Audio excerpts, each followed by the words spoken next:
Friends, आज मैं आपको बताने वाली हूँ चैप्टर 1 पावर शेयरिंग की फुल समरी। ये मेरे नोट्स हैं। अगर आपको अच्छी लगे, इसे समझ में आए तो आप इसको लाइक करना और वीडियो को लाइक करके चैनल को सब्सक्राइब करना। सो स्टार्ट करते हैं। Why sharing is important. सबसे पहला क्वेश्चन हमारा यही होता है कि पावर शेयरिंग क्यों इम्पॉर्टेंट होती है। क्योंकि इससे हमारा काम आसान हो सकता है, क्योंकि पावर्स को जब हम डिस्ट्रीब्यूट करते हैं तो गवर्नमेंट में ईजी हो जाता है काम करने के लिए, या फिर ऑर्गेनाइजेशन को हम ईजीली रन करा सकते हैं पावर शेयरिंग की हेल्प से।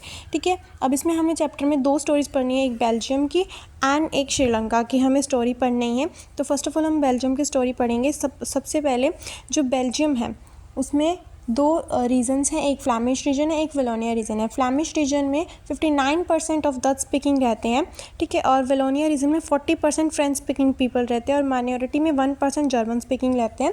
और हम ऐसे बात करें तो नेबरिंग कंट्रीज जिसकी हैं Europe, France, Netherland and Luxembourg, Germany. ठीक है, ये सब इसकी नेबरिंग कंट्रीज़ हैं। अगर बात करें इसकी एरिया की तो बेल्जियम का एरिया हरियाणा की एरिया की इक्वल है और इसकी पॉपुलेशन है 1 करोड़। ठीक है, इसकी पॉपुलेशन है 1 करोड़। और फिर अगर हम इसमें बात करें तो 59% जो डच स्पीकिंग थे ये थे मेजॉरिटी में ये क्या नाम है, बेल्जियम में ये सब मेजॉरिटी में थे। ये इनके पास एजुकेशन सबसे ज़्यादा थी। ठीक है, वलोनिया रीजन में 40% फ्रेंच स्पीकिंग थे, ये माइनॉरिटी में थे, बट फिर भी ये रिच और थे, पावरफुल लोग थे। क्यों? इनके पास पैसा था और ये रिच थे। बट इनके पास पैसा वैसा कुछ नहीं था, इनके पास एजुकेशन थी, ये लिटरेट लोग थे। ठीक है, फिर बात करते हैं हम 1952 से लेकर 1960 तक बेल्जियम में टेंशन आ जाती है। क्यों टेंशन आ जाती है? क्योंकि लैंग्वेज को लेकर, क्योंकि अलग अलग रीजन में अलग अलग लैंग्वेज है। और बात करें ब्रुसेल्स की, जो कि कैपिटल ऑफ द बेल्जियम है, इसमें उल्टा होता है, इसमें अपोजिट होता है कि जो यहाँ पे पूरे कंट्री में जो डच स्पीकिंग थे यहाँ पे 20% ओनली डच स्पीकिंग है और बाकी ब्रुसेल्स में 80% तक ये सब फ्रेंच स्पीकिंग थे। ठीक है, इसके लिए हमारे बेल्जियम में टेंशन आ जाती है। फिर उन्होंने क्या किया? दे अकोमोडेट उन्होंने अपने कॉन्स्टिट्यूशन में अकोमोडेट किया। 1972 से लेकर 1993 तक उन्होंने 4 बार अपने कॉन्स्टिट्यूशन में अकोमोडेट किया। उन्होंने क्या अकोमोडेट किया, क्या क्या चेंजेस किए? Number of Dutch speaking and French speaking minister shall be equal in the central government. उन्होंने कहा कि उन्होंने ये चेंज किया कि जो number of Dutch and French speaking ministers हैं वो सभी इक्वल रहेंगे सेंट्रल गवर्नमेंट में। ठीक है, उसके बाद some special laws require the support of members from each linguistic growth. मतलब कुछ स्पेशल लॉज बनाए जाएंगे माइनॉरिटी के लिए, हर एक मतलब लैंग्वेज के लिए, ताकि वो क्या कर सके, सपोर्ट कर सकते हैं उन मेंबर्स को। The state government are not subordinate to the central government. ठीक है, तो इन्होंने कहा कि उन्होंने अकोमोडेट किया कि जो सेंट्रल गवर्नमेंट है उसके पास भी, स्टेट गवर्नमेंट है उसके पास भी कुछ पावर्स आएंगी ताकि वो सबॉर्डिनेट ना रहे सेंट्रल गवर्नमेंट की। ठीक है, फोर्थ है उन्होंने Brussels has a separate government in which both the community have equal representative. Brussels के पास कम्युनिटी ब्रुसेल्स में दोनों सेपरेट गवर्नमेंट होंगी और उनके इक्वल रिप्रेजेंटेटिव्स रहेंगे। ठीक है, फिर बात करें apart from the central and the state government there is also a community government. यहाँ पे कम्युनिटी गवर्नमेंट भी बनाई गई थी। क्यों? जर्मन स्पीकिंग के लिए, क्योंकि ये माइनॉरिटी में थे। इस लैंग्वेज बैरियर को हटाने के लिए कम्युनिटी गवर्नमेंट को बनाया गया था। अब जो बेल्जियम था उसके अंदर शांति आ जाती है, ये सब प्रॉब्लम सॉल्व हो जाती है। तो यूरोप का हेड क्वार्टर बेल्जियम को चुना गया था। क्यों? क्योंकि उसने पावर शेयरिंग की थी और शांतिपूर्वक अपना सारा ये बैरियर वगैरह सब हटाए थे। ठीक है, अब सेकेंड स्टोरी हम श्रीलंका की पढ़ते हैं।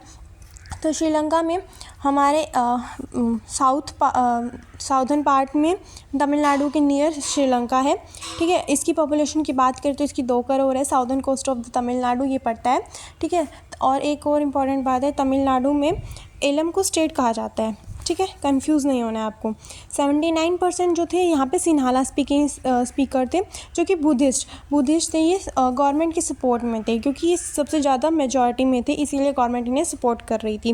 ठीक है, 18% जो बाकी की रेस्ट बचे वो तमिल स्पीकर थे, जिसमें कि 2 सब तमिल्स थे, जो कि तमिल नेटिव्स और इंडियन तमिल्स। तमिल नेटिव जिनका जन्म ही श्रीलंका में हुआ है, और इंडियन तमिल्स जो इंडिया से श्रीलंका में काम करने के लिए जाते थे। और तमिल स्पीकर्स हिंदू और मुस्लिम बहुत थे। ठीक है, बाकी की हम रेस्ट बात करें तो 7% यहाँ पे क्रिश्चियंस भी थे। 7% यहाँ पे क्रिश्चियंस भी थे। जो कि सिन्हाला प्लस तमिल दोनों थे, ठीक है। अब बात करें हमारे यहाँ पे श्रीलंका में, तो इस तरफ हम देख सकते हैं यहाँ पे, और ऊपर वाले पार्ट में जो तमिल से, बाकी यहाँ पे सिन्हालास थे। तो मेजॉरिटी हमारे सिन्हालास की।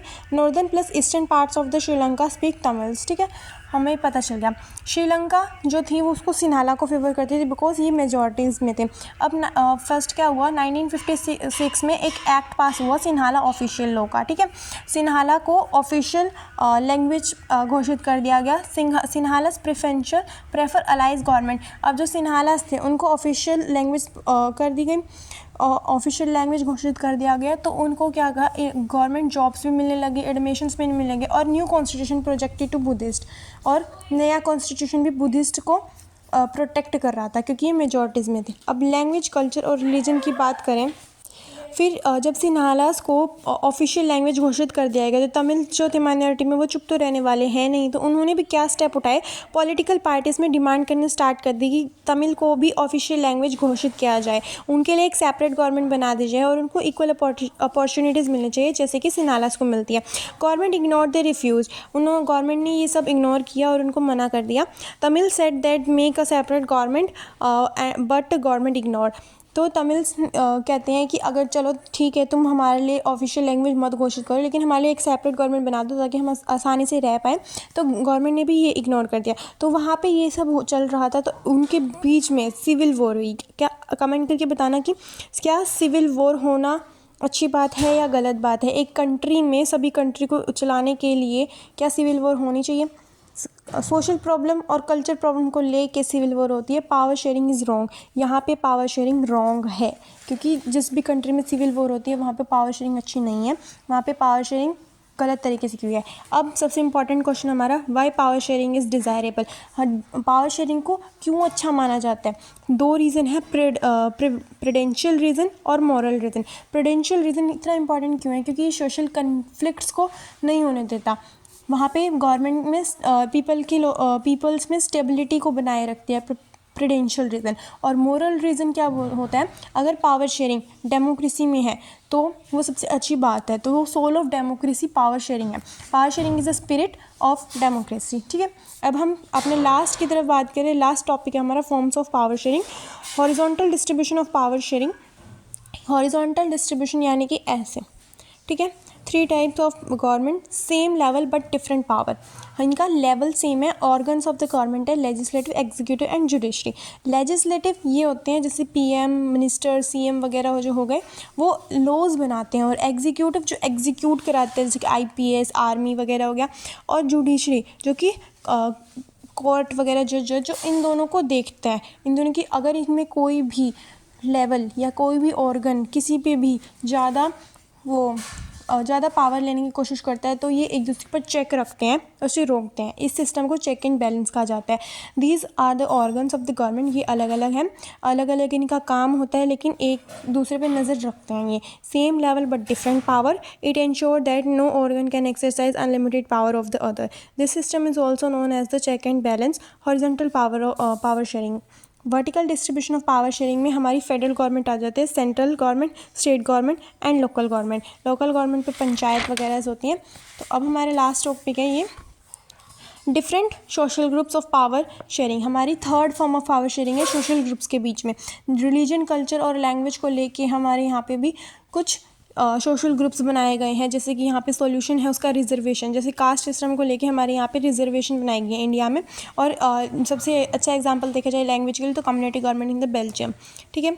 और फिर हमारा आता है political parties and the pressure groups. हमारा fourth form of power sharing है पार्टीज़ एंड प्रेशर ग्रुप्स। जब भी दो पॉलिटिकल पार्टीज़ हैं उनके पास अगर वो कोलिशन गवर्नमेंट बना लेते हैं तो उनको पॉलिटिकल पार्टीज़ कहा जाता है। और प्रेशर ग्रुप्स जैसे कि यूनियन ग्रुप ऑफ पीपल्स होता है, किसी को भी अपनी बात मनवाने के लिए मोर्चा या आंदोलन जो करते हैं, जैसे कि किसान आंदोलन था, ट्रेड यूनियन था, ये सब प्रेशर ग्रुप्स होते हैं। दो पार्टीज जब एक साथ काम करते हैं, गठबंधन सरकार बनाती है, उनकी अलग अलग आइडियोलॉजीज होती हैं।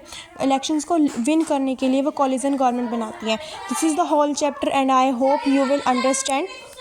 If you understand the whole chapter, please subscribe the channel. This is my first video and comment the next video for the next chapter. Thank you.